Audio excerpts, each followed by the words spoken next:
सभी फौजियों को जय हिंद और नमस्कार। सभी का वेलकम है तरुणा डिफेंस एकेडमी में और मैं हूं तरुणा राठौड़ और आज हम करने वाले हैं आर्मी का मॉडल पेपर यानी कि प्रैक्टिस पेपर। आपको जो है लाइव चैट बॉक्स में अपने आंसर देना है। पहला क्वेश्चन जो आपके सामने आ चुका है, क्वेश्चन आपको पता ही होगा, 50 क्वेश्चन आपके रहेंगे जिसमें जीके, जीएस, मैथ्स और रीजनिंग का आपका सिलेबस रहेगा। पहला क्वेश्चन आपके सामने आ चुका है। बिना कोई ज़्यादा टाइम गंवाते हुए पहले क्वेश्चन का जवाब देंगे। क्वेश्चन है आपके सामने, अजमेर के राजा पृथ्वीराज चौहान यानी कि पृथ्वीराज तृतीय तथा मोहम्मद गोरी के बीच तराइन का प्रथम युद्ध कब हुआ था, जिसमें मोहम्मद गोरी की हार हुई थी। ठीक है, आपको पता ही होगा मोहम्मद गोरी और पृथ्वीराज चौहान के बीच में जो है तराइन में 2 युद्ध हुए थे। ठीक है, मोहम्मद गोरी और पृथ्वीराज चौहान के बीच की बात कर रहे हैं।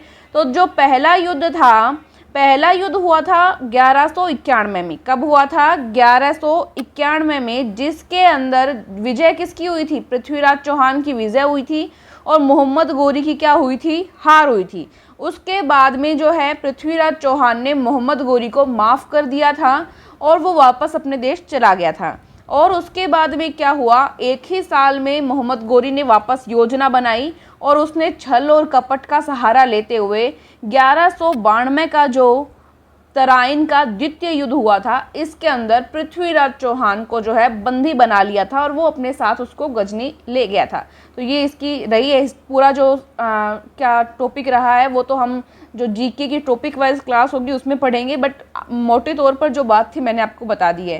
तो यहाँ पे आपका आंसर क्या लग जाएगा? आंसर लग जाएगा आपका 1191। ए ऑप्शन करने वाले साथी क्या रहेंगे? राइट रहेंगे। इसमें पृथ्वीराज चौहान जीता था और मोहम्मद गोरी हारा था, ऐसे याद कर लेंगे। चलिए नेक्स्ट क्वेश्चन पे चलते हैं।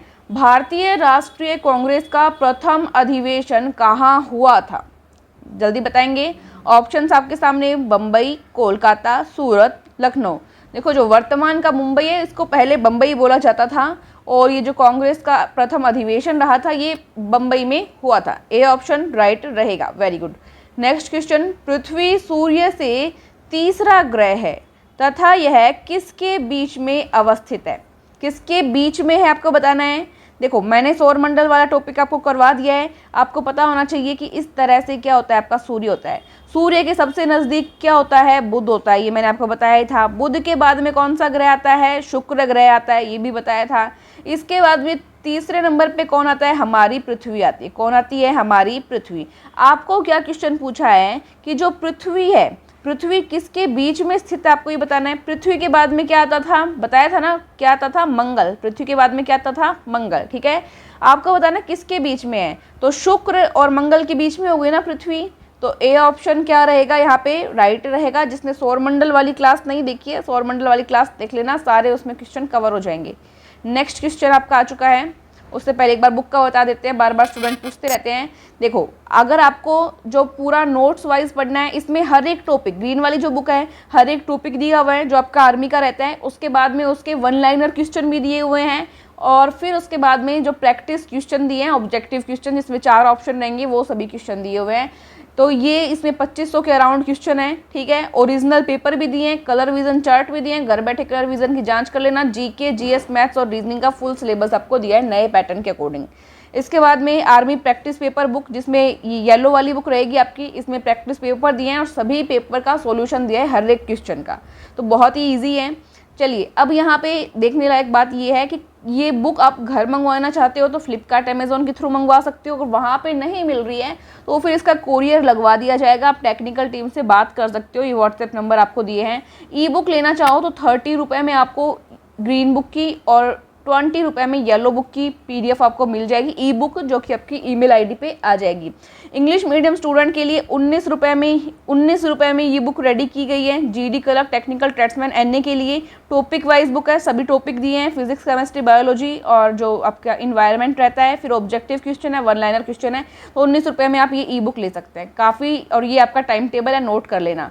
चलिए, अब यहाँ पर हम इसको तो कर देते हैं कट और आगे चलते हैं हमारे क्वेश्चन पे। ठीक है, अब देखो यहाँ पे ये इसको मिटाना पड़ेगा अपने को, क्योंकि मैंने ऊपर लिखा था तो ये यहाँ पे आ गया है। चलिए, अब देखिए क्वेश्चन पढ़ लीजिए जल्दी से। जल्दी से क्वेश्चन पढ़ लेंगे। स्वतंत्र भारत के प्रथम मुख्य चुनाव आयुक्त कौन थे? स्वतंत्र भारत के प्रथम मुख्य चुनाव आयुक्त कौन थे? जवाब देंगे। देखो ये तो ऐसे क्वेश्चन है जो कभी चेंज नहीं होते, जो आदमी प्रथम रहा वो प्रथम रहा ही, तो ऐसे क्वेश्चन को तो अच्छे से रट लेना चाहिए। ऑप्शन है नगेंद्र सिंह, सुनील अरोड़ा, नवीन चावला, सुकुमार सेन। बताएंगे तो सुकुमार सेन यहाँ पे आपका राइट आंसर लग जाएगा। बहुत बढ़िया। पीआईओ का विस्तारित रूप क्या है? एक फुल फॉर्म वाला क्वेश्चन जरूर आता है, तो इसको ध्यान से देखेंगे, जवाब देंगे सभी। ऑप्शंस आपके सामने हैं। तो यहाँ पे आपका जो राइट आंसर रहेगा people of Indian origin, people of Indian origin, C option आपका राइट रहेगा। नेक्स्ट क्वेश्चन, टाइम टेबल है ये, टाइम टेबल देख लेना। क्वेश्चन नंबर 6, रोवर्स कप का खेल किस खेल से संबंधित है? रोवर्स कप जो है वो किस खेल से संबंधित आपको बताना है? फुटबॉल, हॉकी, टेनिस या क्रिकेट? तो ये फुटबॉल से संबंधित आपका ए ऑप्शन राइट है। क्वेश्चन नंबर 7, भारत रत्न सम्मान प्राप्त करने वाले एकमात्र पाकिस्तानी कौन है? एकमात्र पाकिस्तानी आपको बताना है। ऑप्शन है बेनजीर भुट्टो, जुल्फिकार अली भुट्टो, इमरान खान या अब्दुल गफ्फार खान। इंपॉर्टेंट क्वेश्चन है, ये पीछे 2 बार आर्मी के एग्जाम में पूछा जा चुका है। तो अब्दुल गफ्फार खान यहाँ पे आपका राइट आंसर लग जाएगा। नेक्स्ट क्वेश्चन, लगातार बढ़ती कीमतों की प्रक्रिया क्या कहलाती है?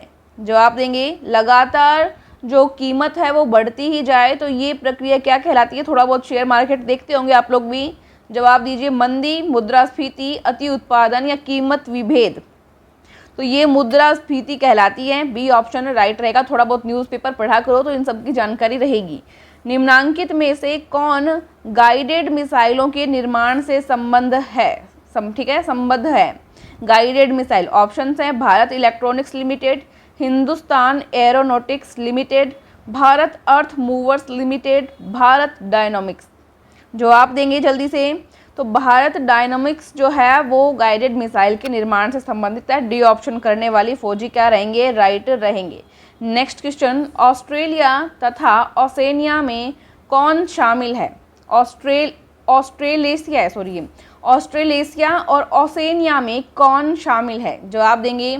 ऑप्शन है न्यू गिनी। अब देखो मैंने जल्दीबाजी में इसको ऑस्ट्रेलिया पढ़ लिया, तो आपको भी ध्यान रखना है, थोड़ा जल्दीबाजी नहीं करनी है अपने को, आराम से सही से देखें, क्योंकि हम ज़्यादा ऑस्ट्रेलिया के बारे में ही सुनते हैं तो वो माइंड जो है उसी तरह से सेटअप रहता है, तो थोड़ा सा ध्यान से देख लेंगे। ऑस्ट्रेलेशिया और ओसेनिया में कौन शामिल है? तो ऑप्शन है New Guinea, Pacific island, Tasmania या फिर ये सभी। जवाब देंगे। तो इसमें ये सभी शामिल हैं, ठीक है। तो डी ऑप्शन क्या रहेगा? राइट रहेगा। थोड़ा सा हार्ड लेवल का मान सकते हैं ये क्वेश्चन। चलिए, मैकमोहन अंतर्राष्ट्रीय रेखा किन 2 देशों के बीच है? ये बहुत इजी क्वेश्चन है और पीछे आ भी चुका है एग्जाम में। मैकमोहन आपको पता है, रेड क्लिफ तो है भारत और पाकिस्तान के बीच में। भारत पाकिस्तान के बीच में कौन सी है? रेड क्लिफ है, ठीक है। कौन सी है? Red Cliff. अब यहाँ पे पूछा है कि भारत और चीन के बीच में, तो भारत और चीन के बीच में कौन सी है? मैकमोहन, ठीक है। ए ऑप्शन करने वाले फौजी क्या रहेंगे? राइट रहेंगे। आपको तो सीमा के बारे में पता ही होगा। नेक्स्ट क्वेश्चन, भारत एक संप्रभु लोकतांत्रिक गणराज्य कब बना? संप्रभु लोकतांत्रिक गणराज्य भारत कब बना? ऑप्शंस आपके सामने दिए हुए हैं। तो देखो, जिस दिन भारत का संविधान लागू हुआ था उसी दिन भारत जो है संप्रभु लोकतांत्रिक गणराज्य बना था। तो जल्दी से बता देंगे कि भारत का संविधान कब लागू हुआ। देखो क्वेश्चन की लैंग्वेज घुमाई हुई है, डायरेक्ट भी पूछ सकता था कि भारत का संविधान कब लागू हुआ, बट वो तो सभी बता देते। तो क्वेश्चन की लैंग्वेज थोड़ी इस तरह से दे दी ताकि बच्चे कंफ्यूज हो जाएं, लेकिन आपको कंफ्यूज नहीं होना क्योंकि आपने ये क्वेश्चन अभी कवर कर लिया है। तो 26 जनवरी 1950 आपका राइट आंसर लग जाएगा। Very good. चलिए, अंतर्राष्ट्रीय न्यायालय कहाँ पे स्थित है? जवाब देंगे। अंतर्राष्ट्रीय न्यायालय द हैग, जो कि कहाँ पे है? नीदरलैंड्स में है। तो बी ऑप्शन करने वाले साथी क्या रहेंगे? राइट रहेंगे। चलिए, थोड़ा टाइम भी देते हैं। Okay, next question, question number 14, गीत गोविंद नामक पुस्तक के लेखक कौन है? गीत गोविंद, देखो आपको ध्यान होगा राजस्थान में जो एक बहुत ही महान राजा रहे हैं राणा कुंभा ने गीत गोविंद पर टीका लिखी है, ठीक है। किसने? गीत गोविंद पर टीका लिखी है। तो ये जो मेन गीत गोविंद ग्रंथ था वो किसने लिखा था, ये आपसे यहाँ पे पूछा है। तो दंडी, अज्ञेय, यशपाल, जयदेव। तो जयदेव आपका यहाँ पे राइट आंसर रहेगा। और पूछा जाए गीत गोविंद पर टीका किसने लिखी, मतलब गीत गोविंद जो पुस्तक है वो उनको बहुत ही पसंद थी। और इस पर टीका किसने लिखी, तो राणा कुंभा ने लिखी। किसने लिखी, राणा कुंभा ने लिखी। वैसे और भी बहुत लोगों ने लिखी होगी बट इनकी फेमस है, ठीक है, राणा कुंभा ने लिखी थी। और मैन ये पुस्तक किसकी थी, तो मैन ये पुस्तक थी जयदेव जी की, जयदेव जी के द्वारा लिखी गई थी। तो डी ऑप्शन क्या रहेगा आपका, राइट रहेगा। नेक्स्ट क्वेश्चन, विश्व भारती की स्थापना किसने की थी, विश्व भारती की स्थापना किसने की। ऑप्शंस हैं विनोबा भावे, आचार्य नरेंद्र देव, रविंद्रनाथ टैगोर या महात्मा गांधी।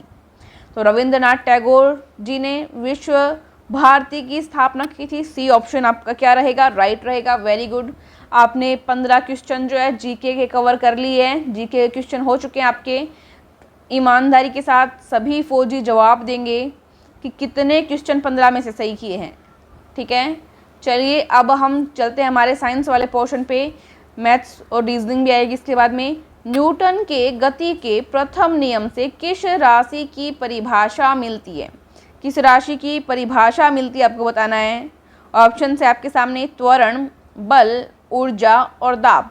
वैसे तो बल का जो फॉर्मूला वगैरह है वो न्यूटन का द्वितीय नियम भी बताता है। और यहाँ पे क्वेश्चन क्या पूछा है कि न्यूटन के गति के प्रथम नियम से किस राशि की परिभाषा मिलती है। तो हमें किसकी परिभाषा मिलती है, बल की, यानी कि फोर्स की, फोर्स। ओके, नेक्स्ट क्वेश्चन, वह कौन सा बल है जिसके कारण पिंड यानी कोई भी जो प्रोडक्ट है आपका या, ठीक है, तो ये धरती के केंद्र की ओर खींचा चलाता है, ठीक है। कोई भी चीज़ धरती के केंद्र की ओर किस कारण से खींची चली आती है, वो कौन सा बल है। ये तो कोई भी, मुझे नहीं लगता कि ऑप्शन देने की भी ज़रूरत आपको पता ही होगा। ग्रेविटेशनल फोर्स यानी कि आपका क्या, गुरुत्वाकर्षण बल यहाँ पे राइट आंसर रहेगा। कोई भी, अब आप कोई बॉल उछालते हो या कोई भी चीज़ आप उछालते हो, पेन उछाल दो एक बार, तो वो ऊपर क्यों नहीं उड़ती, वो धरती की तरफ ही क्यों खींची चली आती है, क्योंकि वो जो कोई भी वस्तु है जिसके अंदर क्या है, द्रव्यमान है, वो वस्तु क्या गुरुत्वाकर्षण बल का अनुभव करती है, ठीक है। धरती में क्या होता है, गुरुत्वाकर्षण बल की पावर होती है, तो उस कारण, ठीक है। ए ऑप्शन क्या लग जाएगा आपका, राइट लग जाएगा।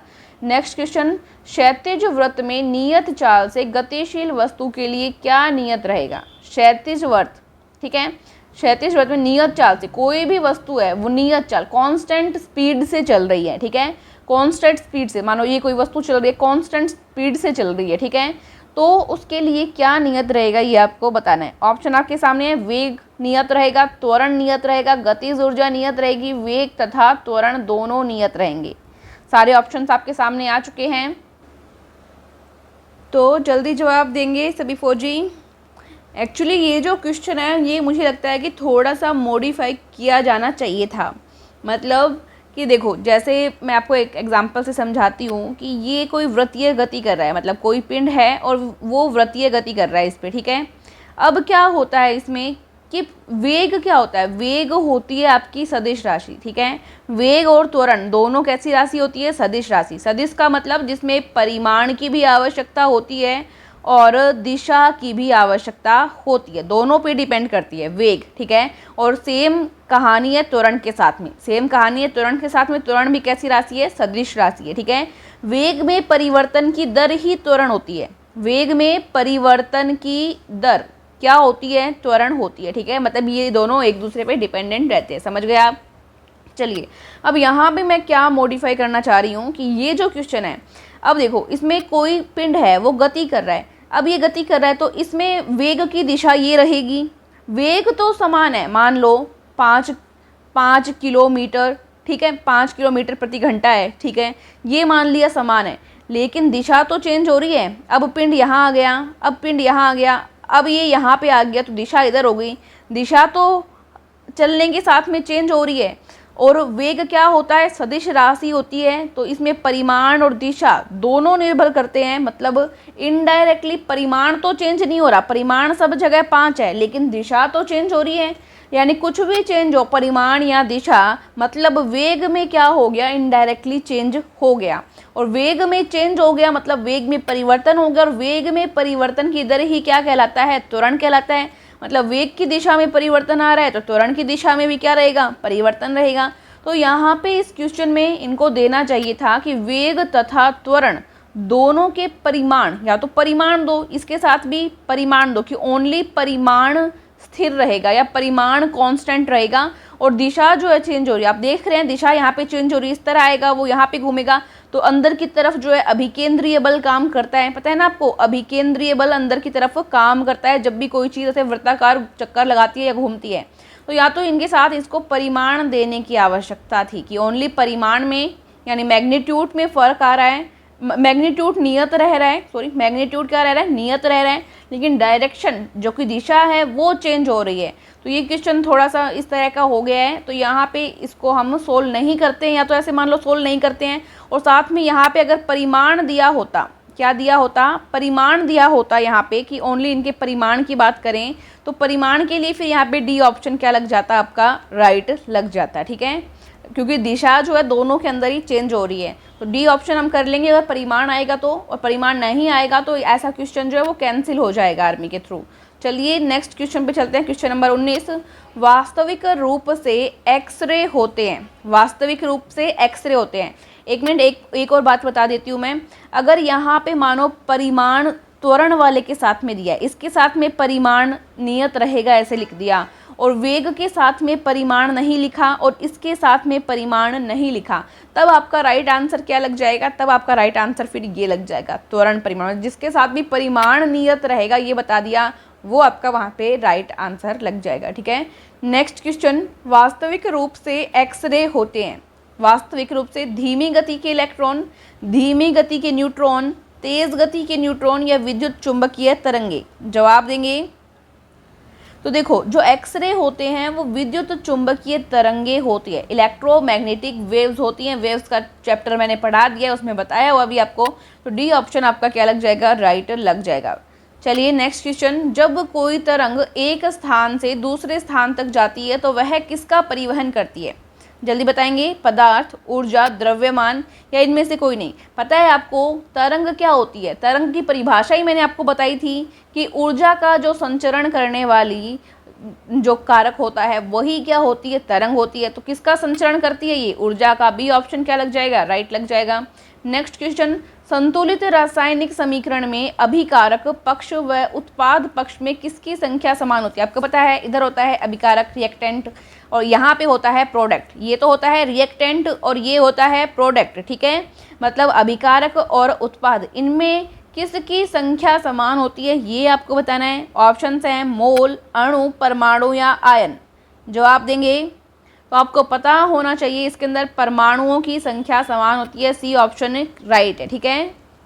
नेक्स्ट क्वेश्चन, सर्विस स्टेशनों पर मोटर कारों की जाने वाली प्रदूषण जांच द्वारा निम्नांकित में से किसकी जांच व अनुमान लगाया जाता है।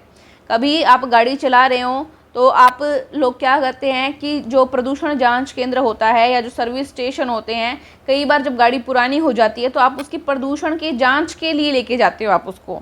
तो उसमें किस चीज़ की जांच करके क्या अनुमान लगाया जाता है, क्या चेक किया जाता है, उसमें पता भी होगा शायद आप लोगों को। तो यहाँ पे ऑप्शन क्या है, कार्बन मोनोऑक्साइड, सीसा व कार्बन, सीसा मतलब लेड, सीसा मतलब क्या है, लेड, ठीक है, समझ जाना।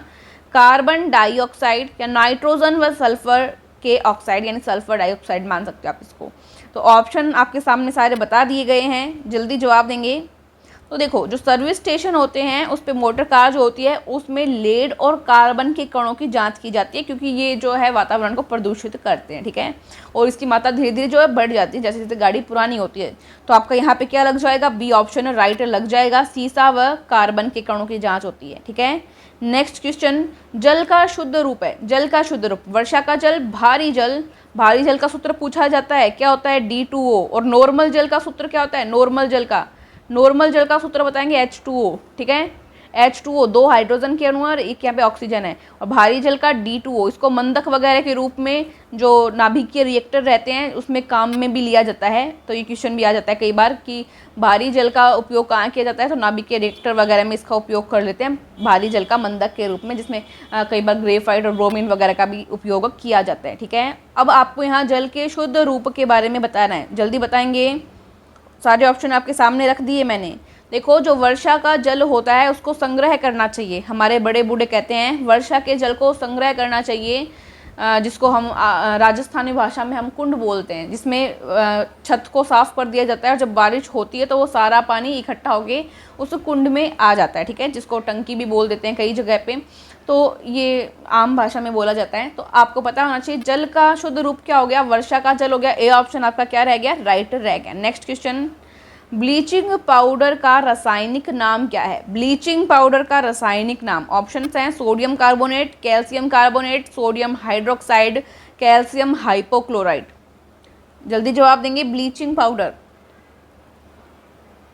तो ब्लीचिंग पाउडर का रासायनिक नाम होता है कैल्शियम हाइपोक्लोराइड, ठीक है, कैल्शियम हाइपोक्लोराइड, याद रख लेंगे।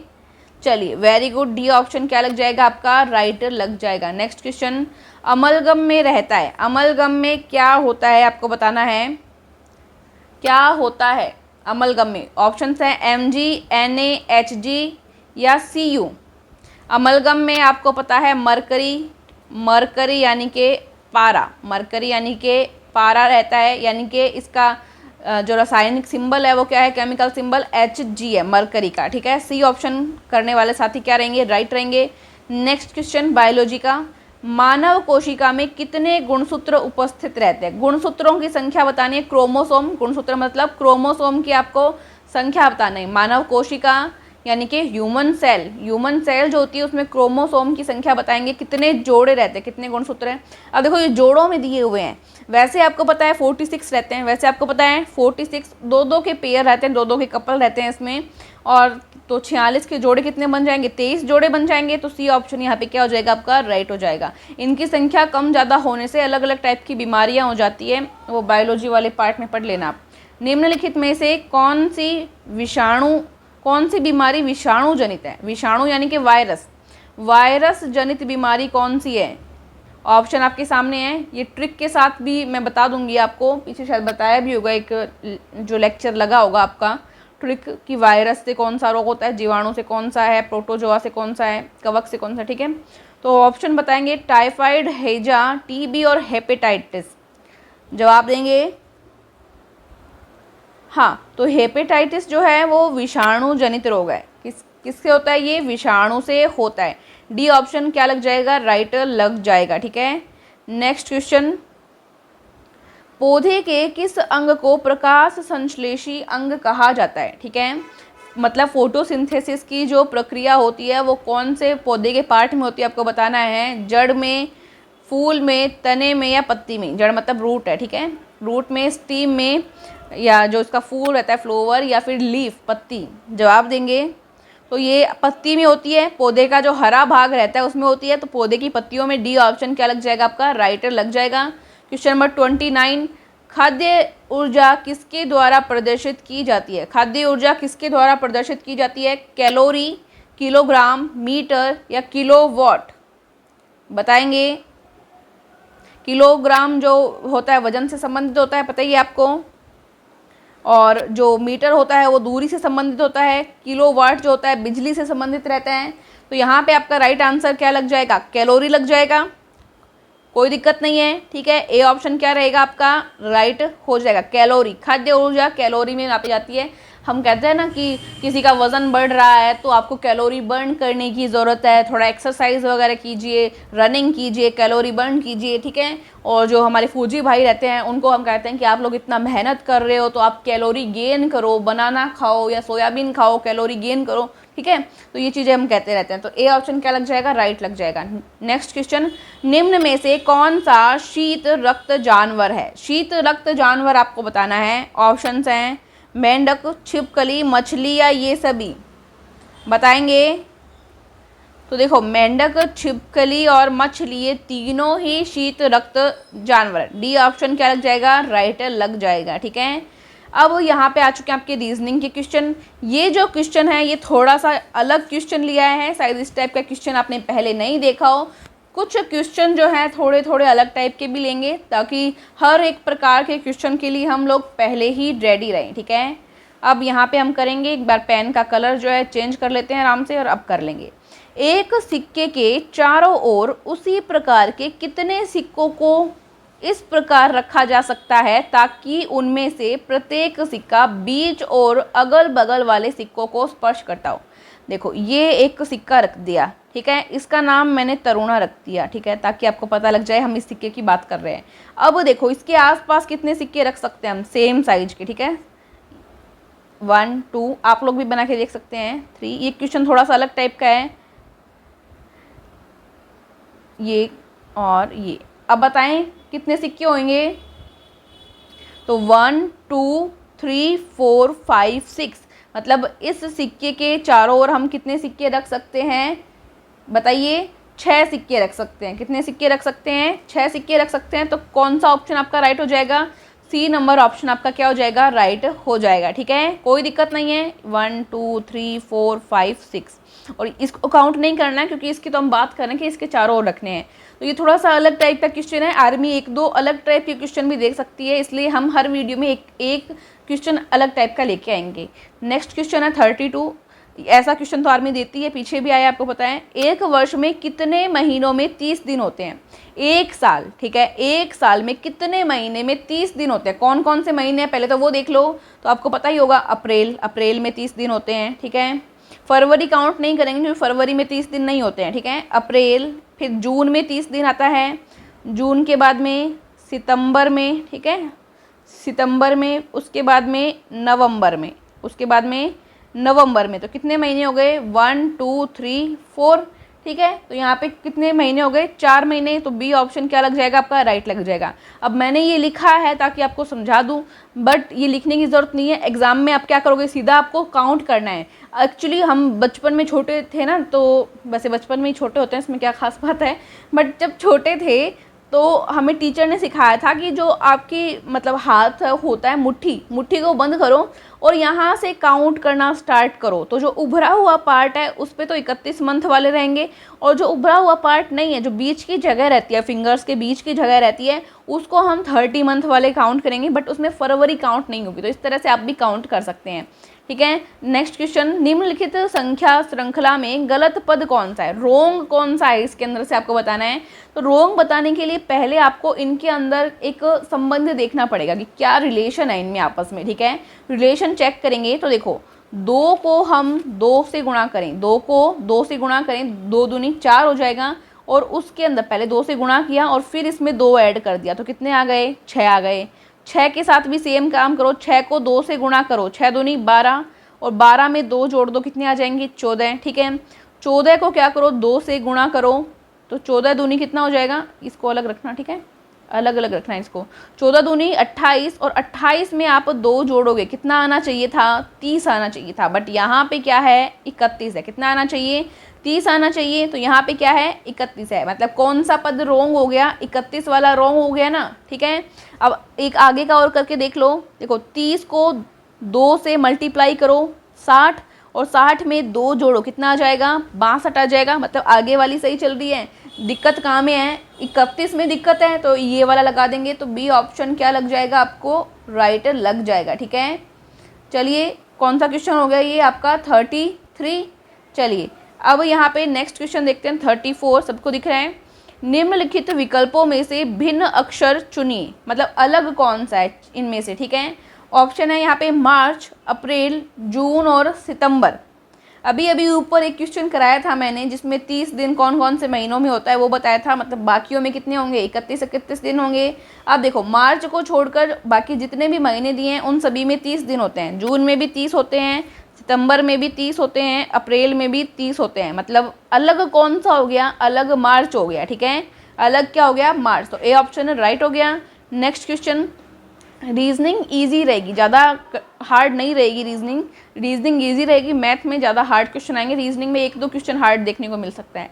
निम्नलिखित विकल्पों में से संबंधित शब्द को चुनिए। देखो आदमी क्या करता है, चलता है, आदमी का संबंध चलने से है।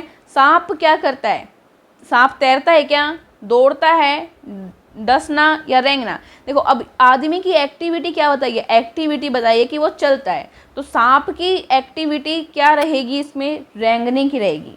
सांप की एक्टिविटी क्या रहेगी, रेंगने की रहेगी। डी ऑप्शन क्या रह जाएगा, राइट रह जाएगा, ठीक है। अब मैथ आ चुकी है आपकी। निम्नलिखित में से कौन सी संख्या भाज्य और अभाज्य नहीं है, ठीक है। भाज्य संख्या कौन सी होती है जिसमें स्वयं का और एक का, ठीक है, स्वयं का और एक का, इसके अलावा भी कोई और संख्या का भाग जाए वो तो होती है भाज्य, ठीक है। स्वयं और एक के अलावा भी कोई और न्यू संख्या का भाग जाए वो तो होती है भाज्य। और अभाज्य संख्या वो होती है जिसमें ओनली स्वयं का और एक का, स्वयं का और एक का ही भाग जाए, इसके अलावा किसी का भाग नहीं जाए, वो होती है अभाज्य संख्या, ठीक है। तो यहाँ पे कौन सी भाज्य भी नहीं है और अभाज्य भी नहीं है। तो देखो यहाँ पे बार बार बात किसकी हो रही है, एक की हो रही है ना। एक को न तो भाज्य में काउंट करते हैं और न ही अभाज्य में काउंट करते हैं, तो ए ऑप्शन क्या रहेगा, राइट रहेगा, ठीक है। नेक्स्ट क्वेश्चन ये आपको दिया हुआ, इसको सोल्व करना है, कोई दिक्कत नहीं है। देखो इसमें भी 1, 2 और 3 संख्या के बाद में पॉइंट है, इसमें भी 1, 2 और 3 संख्या के बाद में पॉइंट है। पॉइंट से पॉइंट को उड़ा दो, उड़ा दिया। अब 355 और 426, 355 और 426 काट लो इसको, 71 से जा रहा है, 71 पंजे 355 और 71 छिके 426, 5/6 आ रहा है, 5/6 ऑप्शन में है क्या, बिल्कुल है, बी ऑप्शन क्या रह जाएगा आपका, राइट रह जाएगा, ठीक है। नेक्स्ट क्वेश्चन, ए का मान ये दिया है, बी का मान ये दिया है, तो ए स्क्वायर माइनस बी स्क्वायर ज्ञात करो। अब कुछ स्टूडेंट हो सकते हैं वो ऐसा करें कि 123 की स्क्वायर करने बैठ जाएंगे और 77 की स्क्वायर करने बैठ जाएंगे, तो ऐसा हमको नहीं करना है। हमने बचपन में पढ़ा है 8वीं क्लास में, ए की स्क्वायर माइनस बी की स्क्वायर का सूत्र क्या होता है, ए माइनस बी और ए प्लस बी। 100 अब मतलब 123 माइनस 77 और 123 प्लस 77, यहाँ पे आपका जो है राइट आंसर लग जाएगा। पहले तो आप इन दोनों को जोड़ लो, 123 और 77 को जोड़ोगे तो कितना आ जाएगा आपका 200, घटाओगे इनको तो कितना आ जाएगा 46, इन दोनों को आपस में गुणा कर दो, 46 को 2 से गुणा कर दो कितना आ जाएगा 92, और आगे 2 जीरो है तो 2 जीरो लगा दो। अब ये भी मैंने इतना लिखा है, आपको लिखने की ज़रूरत नहीं थी, आपको पता है कि जब भी ऐसी संख्या आए एक बार जोड़ दो एक बार घटा दो, तो घटाओगे कितना आ जाएगा 46, जोड़ोगे कितना आ जाएगा 200। अब मन मन में ही क्या करो, 46 गुणा 200 आएगा, 46 दूनी 92, 2 जीरो लग जाएगी, 92 उत्तर आ जाएगा। तो इसमें लिखने वाली कोई बात नहीं होगी आपको एग्जाम में, ए ऑप्शन क्या रह जाएगा, राइट रह जाएगा। यहाँ पे मैं थोड़ा सा आपको समझाने के लिए लिख देती हूँ, क्योंकि कुछ स्टूडेंट जो है नए होंगे, पहली बार भी एग्जाम दे रहे होंगे, तो सभी भाइयों को साथ में लेके चलना है आप लोगों को। नेक्स्ट क्वेश्चन, यदि दो कोणों का योग यहाँ पे दिया नहीं है कितना हो, तो उन्हें परस्पर संपूरक कोण कहते हैं। संपूरक कोण, सप्लीमेंट्री एंगल किसको कहते हैं आपको बताना है, उनका योग कितना होना चाहिए, तो ये तो आपको पता ही है 180 होना चाहिए, ठीक है। दो कोण मतलब इस तरह से, ये कोण है x, एक ये कोण है y, अगर इन दोनों का योग कितना रहे 180 रहे, मतलब ये पूरा कितने का रहे 180 रहे, तो इनको हम क्या कहते हैं, संपूरक कोण कहते हैं, ठीक है। तो यहाँ पे 180 राइट आंसर लग जाएगा, डी ऑप्शन क्या है, राइट है, ठीक है। काफ़ी इजी क्वेश्चन था ये, तो ये कुछ क्वेश्चन मैंने पीछे के एग्जाम से लिए हैं, तो ये कुछ क्वेश्चन बहुत ही ईजी आ गए यहाँ पे। चलिए नेक्स्ट क्वेश्चन, किसी समकोण त्रिभुज की सबसे बड़ी भुजा 25 सेंटीमीटर है। समकोण त्रिभुज की बात कर रहे हैं, तो जल्दी से हम समकोण त्रिभुज बना देंगे। थोड़ा बढ़िया बनाएं क्या, चलो थोड़ा अच्छा बना देते हैं आपके लिए, ठीक है, ये अच्छा बन गया। चलिए अब यहाँ पे क्या होगा, समकोण त्रिभुज में सबसे बड़ी भुजा, आपको पता होना चाहिए सबसे बड़ी भुजा क्या होती है, कर्ण होती है, ठीक है, कर्ण होती है। 90 डिग्री के सामने वाली भुजा क्या होती है, कर्ण होती है। अब ये कितनी दी है, 25 सेंटीमीटर दिया है, और एक भुजा 7 सेमी है, बताया नहीं कौन सी, कोई भी हो कोई फर्क नहीं पड़ता ज़्यादा, 7 सेमी मान ली, ठीक है 7 सेमी।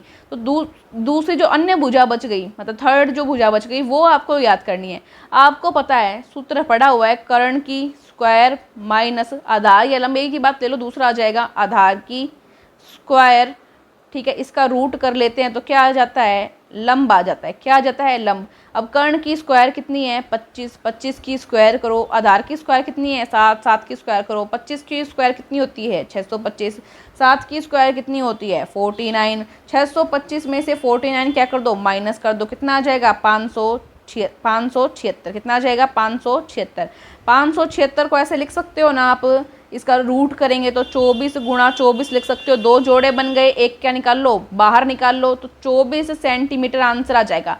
अब इतना बड़ा वहाँ सूत्र लिखने की बात नहीं है, एग्जामिनर आपकी कॉपी चेक नहीं करेगा कि वहाँ आपने सूत्र लिखा है या नहीं लिखा है, डायरेक्ट मन मन में करो। 25 की स्क्वायर करेंगे कितनी होगी 625, 7 की स्क्वायर करेंगे कितनी होगी 49। 625 में से 49 घटाएंगे 576। अब 576 याद होना चाहिए किसका स्क्वायर होता है 24 का होता है, मतलब 576 का रूट क्या हो जाएगा 24 हो जाएगा। तो इसमें पैन उठाने वाली कोई बात नहीं रहेगी। और यहाँ कुछ स्टूडेंट जिनके पास मैथ नहीं रही होगी उनके लिए मैंने यहाँ पे समझा दिया है, और बाकी स्टूडेंट जिनको प्रैक्टिस हो गई है वो डायरेक्ट मन मन में कीजिए, जितना हो सके दिमाग में सवाल कीजिए, बहुत अच्छा जो है आपका माइंड हो जाएगा, बहुत अच्छी प्रैक्टिस हो जाएगी। तो 24 आंसर राइट हो गया। चलिए नेक्स्ट क्वेश्चन, साइन 60 और कोस 30 का मान कितना होता है। मैंने आपको बताया था एक बार सारणी में 0 डिग्री, 30 डिग्री, 45 डिग्री और 60 डिग्री और 90 डिग्री, ये लिखो। डायरेक्ट याद है तो बहुत अच्छी बात है, डायरेक्ट याद नहीं है तो साइन वाला मान मैंने बताया था आपको, ट्रिक बताई थी, ट्रिक नहीं देखिए तो वीडियो देख लेना।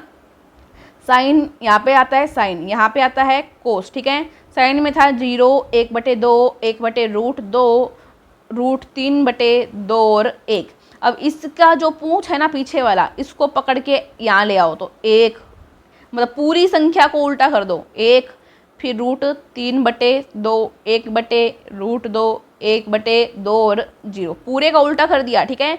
तो पीछे था वो आगे आ जाएगा और जो आगे था वो कहाँ चल जाएगा, पीछे चला जाएगा, पूरा उल्टा हो गया, ठीक है। अब मान देखो, साइन 60 का मान पूछा है, साइन 60 का मान ये रहा, ठीक है। ऊपर से देख लो साइन 60 है ना, और ये साइन 60 का मान √3/2, तो √3/2, आगे क्या है माइनस, तो माइनस पड़ा रहने दो। कोस 30 का मान पूछा है, कोस 30 का मान भी यहाँ पे कितना दिया हुआ है आपको, ये रहा, देखो 30 ये रहा ना, और इसके सामने कोस के सामने देखो √3/2, एकदम ईजी बता रही हूँ, इससे ईजी कोई नहीं बताएगा आपको, ठीक है।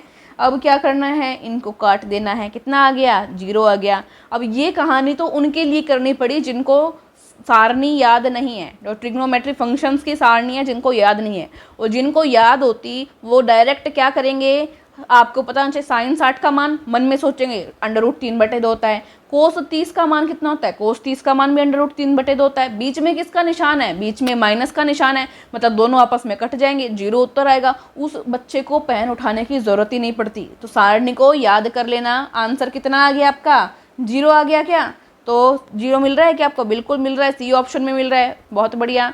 नेक्स्ट क्वेश्चन, ये कुछ क्वेश्चन जो हैं बहुत ही इजी रहे हैं, ये पीछे के एग्ज़ाम से मैंने ले लिए हैं यहाँ पे क्वेश्चन, क्योंकि बच्चे बोल रहे थे कि ओल्ड एग्ज़ाम के क्वेश्चन आपको कराए जाएं, ठीक है। अब यहाँ पे जो है आपका एक श्रृंखला आपको दी गई, एक सीरीज़ दी गई है, इसको सोल्व करना है। 5 × 3 + 4, ये भाग है ना, इस भाग को सबसे पहले भाग जहाँ पे भी दिखे इसको गुणा में चेंज कर लिया, अगर गुणा में चेंज करते क्या हो जाएगा, उल्टा हो जाएगा, 2 का उल्टा 1/2, ठीक है, कोई दिक्कत नहीं है, 2 को काट लो, 2 एकम 2, 2 दूनी 4, प्लस वाला निशान बाद में सोल्व होगा, बोर्ड मास पड़ा है ना, पहले तो ये गुणा वाला चेंज करो, 2 को काट लिया, इसको कर दिया 5, ये कितना हो जाएगा, ये 15 हो जाएगा। चलो यहाँ पे क्या हो गया 15 हो गया, यहाँ पे क्या बचा, प्लस में क्या बचा आपके पास 2 बचा, 15 और 2 कितना हो गया 17 हो गया, कोई दिक्कत नहीं थी। अब कुछ स्टूडेंट क्या करेंगे, यहाँ सबसे पहले 3 और 4 को जोड़ के खड़े हो जाएंगे, तो ऐसे नहीं करना है, बोर्ड मास पे चलो, पहले गुणा सोल्व होगा फिर बाद में प्लस होगा, ठीक है। 17 ऑप्शन में दिया है क्या, बिल्कुल दिया है, सी ऑप्शन करने वाले साथी क्या रहेंगे, राइट रहेंगे। नेक्स्ट क्वेश्चन, वह छोटी से छोटी संख्या जो 12, 15, 18, 24, 56 से पूर्णतः विभाजित होती है, क्या है। जब भी ऐसा क्वेश्चन आए आपसे पूछे कि वह छोटी से छोटी संख्या ज्ञात करो जो इन सभी संख्याओं से पूर्णतः विभाजित होती हो, तो आपको कुछ नहीं करना, बिना देखे उसका एलसीएम निकालो, जितनी भी संख्या दी है उन सभी का क्या निकाल लो, एलसीएम निकाल लो। यहाँ पे मैं आपका एलसीएम सोल्व करूँगी, ठीक है। यहाँ पे मैं आपकी संख्या लिख देती हूँ, एक बार इसको थोड़ा छोटा कर लेते हैं। चलिए, संख्याएं आपके पास क्या क्या दी हुई है, 12, 15, 18, 24, 56 क्या दी हुई है, यहाँ पे लिख लेंगे, सभी को दिख रहा है 12, उसके बाद में क्या थी 15, फिर 18, फिर 24 और फिर 56, ये सभी संख्याएं थी, इनको हमने यहाँ पे लिख लिया है, कोई छूट तो नहीं गई, नहीं छूटी। चलिए अब सबसे पहले इसको 2 से काट दो, इजी मेथड करना है, इसको काटा 6, ये नहीं कटेगा, ये कटेगा 9, 18 को काटा 9, 24 को काटा 12, 56 को काटा 28, वापस 2 से काटो, 6 को काटा 3, 15 नहीं कटेगा, 9 नहीं कटेगा, 12 को काटा 6, 28 को काटा कितना गया 14, ठीक है। वापस 2 से काट दो, जब तक चलता जाए काटते जाओ, 3, 12, 3, 15, 9 नहीं कटेगा, 6 कटेगा 3, 14 कटेगा कितना आ जाएगा 7। अब आप काटो किससे, 3 से, किससे काटोगे 3 से, इसको काटा 3 एकम 3, 3 5 15, 3 तिया 9, 3 एकम 3, 7 यहाँ पे ऐसे कैसे रहेगा, ठीक है। अब क्या करो, अब यहाँ पे वापस इसको 3 से काटो, वापस 3 से काटोगे, 1 पड़ा रहेगा, 5 नहीं कटेगा, 3 कट जाएगा, 3 एकम 3, 1 यहाँ पे पड़ा रहेगा, 7 यहाँ पे पड़ा रहेगा, ठीक है। अब क्या करो, 5 से काटोगे, ठीक है, 5 से काटोगे तो ये कट जाएगा, 7 से काटोगे तो बाद में ये कट जाएगा, ठीक है। लिखने की क्या जरूरत है, समझ गए ना। चलिए अब यहाँ पे कितने चीज़ आ गई आपके पास, 3 तो आ गए, 2 आ गए यहाँ पे आपके पास 3, और 1 आ गया 5, और 1 आ गया आपके पास 7। इनको मल्टीप्लाई कर लो आपस में, इनको आपस में क्या करो, गुणा करो, ठीक है। तो एक बार इनको सबको आप आपस में गुणा करोगे तब आपके पास कितना आ जाएगा, चेक करेंगे। तो एक एक करके कर लो, एक साथ नहीं कर पाओ तो 2 दूनी 4, 4 दूनी 8, 3 तिया 9, 5 साते 35, ठीक है। इस तरह से कर लो। अब इसको कर लो 8 में 72, और इसको कर लो 35। अब 72 और 35 को क्या कर लो, आपस में गुणा कर लो, कितना आ जाएगा एक बार देखेंगे। 72 और 35 को आपस में गुणा करेंगे तो ये आ जाएगा, क्या चेक कर लेना एक बार करके, 2520 ऑप्शन में मिल रहा है कि एक बार देखेंगे। 2520 बिल्कुल मिल रहा है, बी ऑप्शन में मिल रहा है, तो ये क्या हो जाएगा, आपका राइट लग जाएगा, ठीक है।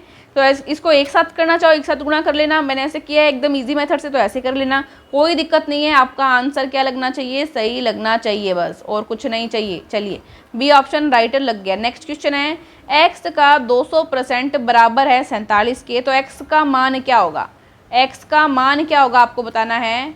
एक्स का 200% यहाँ पे कर लेंगे, चलिए कीजिए। एक्स का 200% बराबर है 47, का मतलब मैंने क्या बताया हुआ है, गुणा। 200 का 200% हटाओगे बटे में क्या आ जाएगा, 100, बराबर क्या है, बराबर लिखना है इसको, बराबर क्या है 47, ठीक है। अब यहाँ पे 2 जीरो से 2 जीरो क्या हो गया, कट गया। x बराबर 47, ये 2 इधर किस में था, गुणा में, इधर आके किस में हो जाएगा, भाग में। 2 का भाग 2 47 में, 23.5।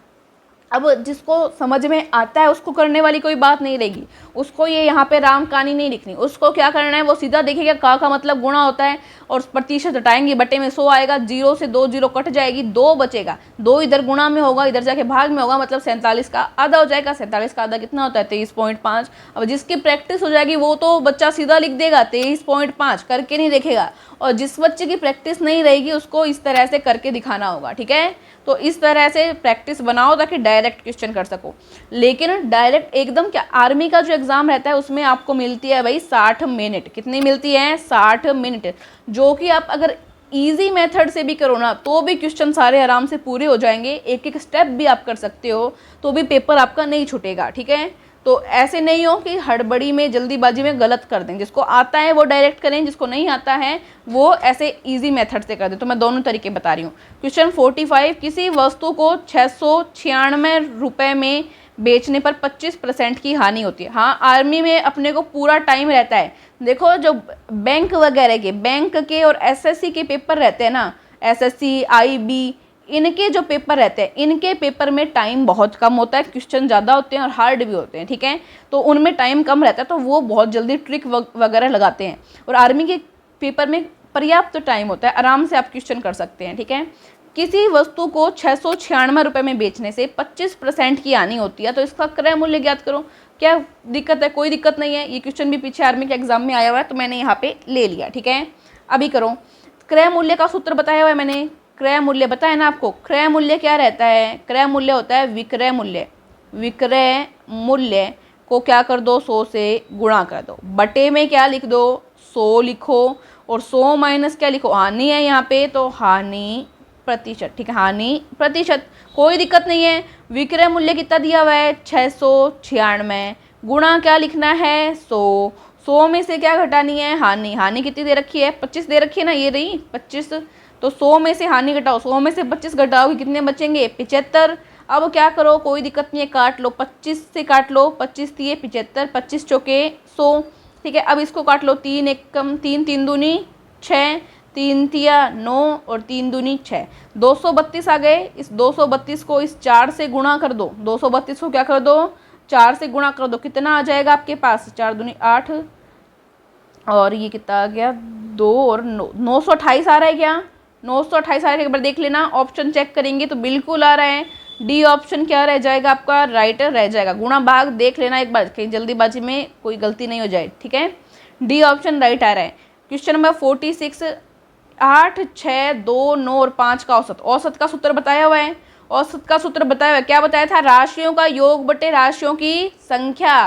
राशियों का योग करो, 8 प्लस 6 प्लस 2 प्लस 9 प्लस 5, और इनकी संख्या कितनी है, 1 2 3 4 5 बटे में क्या जाएगा 5। इन सबको क्या कर लो, जोड़ लो, आपस में जोड़ोगे इनको, कितना आ जाएगा, देखिए एक बार जोड़ लो आराम से इनको, कितना आ गया, 30 आ रहा है क्या, 30 बटे 5, काट लो, 5 के 30, 6 उत्तर आ रहे हैं क्या ऑप्शन में, बिल्कुल मिल रहा है।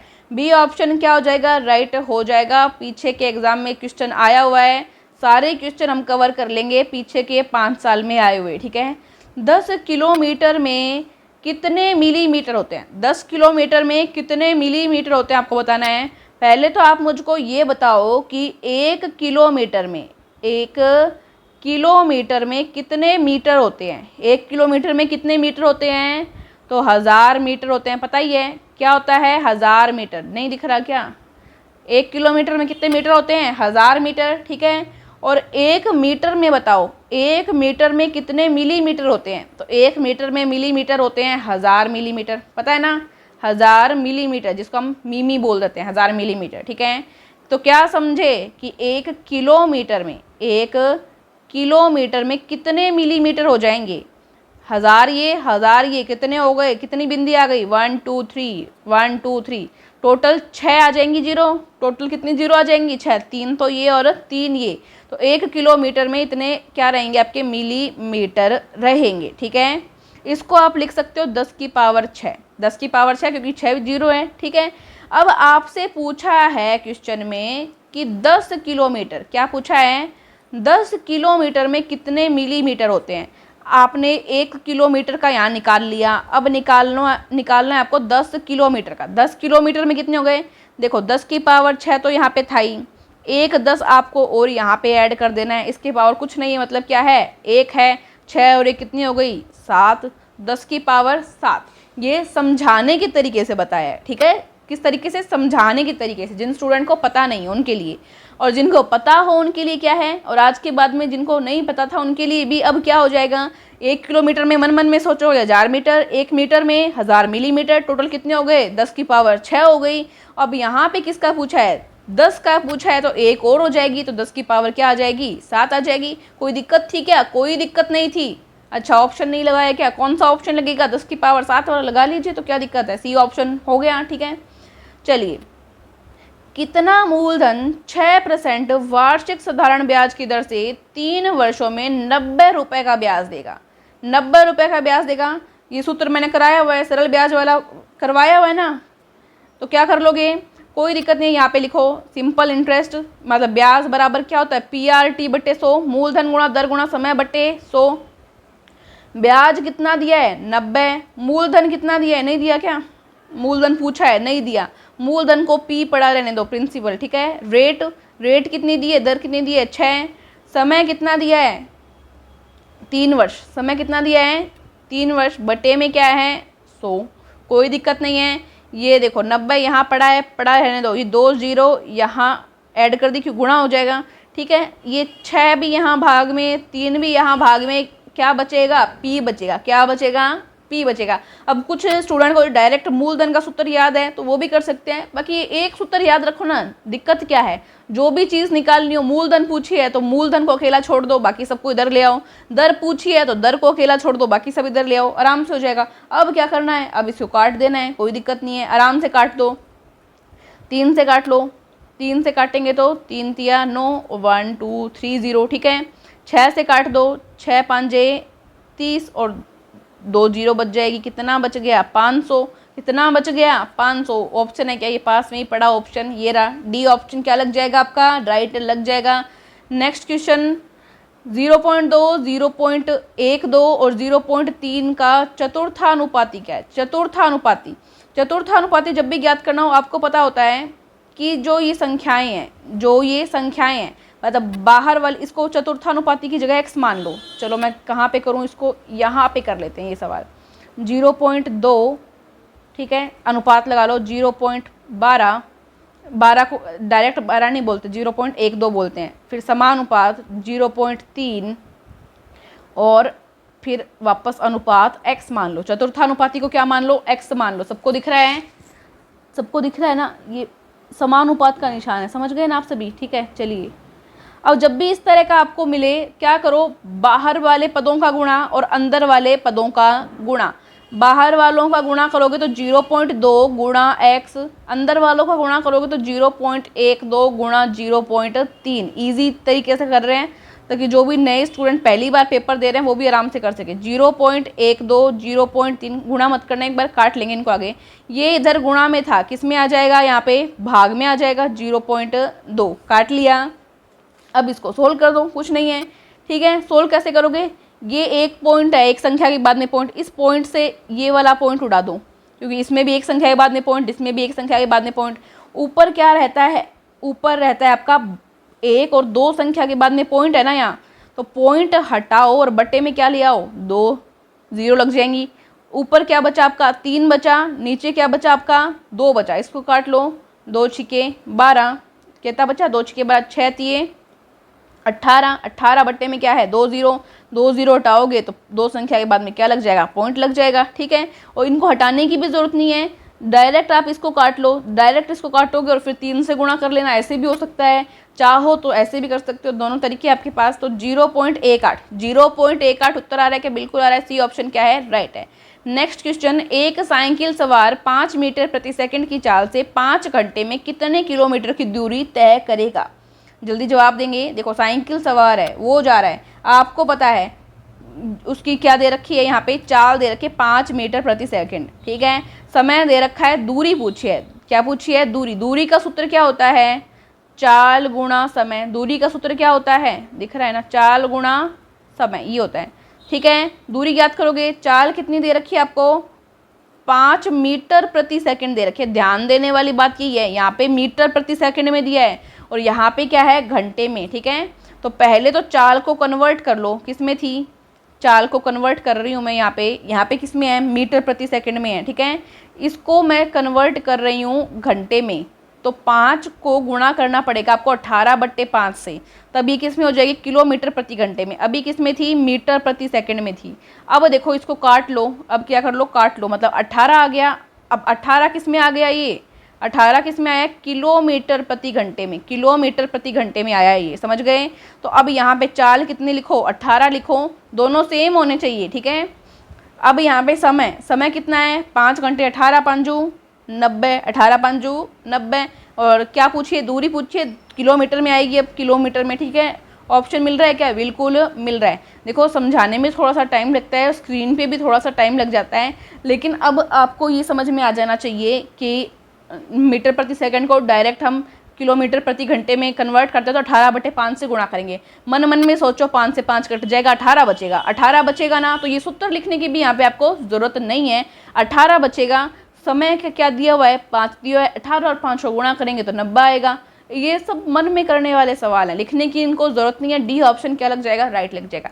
50 क्वेश्चन कर लिए हैं, एकदम ईमानदारी के साथ बता दो। जैसी ईमानदारी आप देश के साथ निभाओगे ना, वैसी ही ईमानदारी आपके टीचर के साथ आपको निभानी चाहिए। ईमानदारी से बता दो 50 में से कितने क्वेश्चन सही हुए। ऐसे बताओगे जीके में कितने सही किए थे, जीएस में कितने सही किए थे, मैथ्स में कितने सही किए, रीजनिंग में कितने सही किए, ऐसे भी बता सकते हैं। और डायरेक्ट बताना चाहो तो डायरेक्ट बता दो, ठीक है। नेक्स्ट क्लास में मिलते हैं। अब एक बार जय हिंद कह देंगे और कंजूसी नहीं करेंगे, क्लास को लाइक करने में कंजूसी मत करना, क्लास को शेयर भी करना। Thank you so much, bye bye, take care.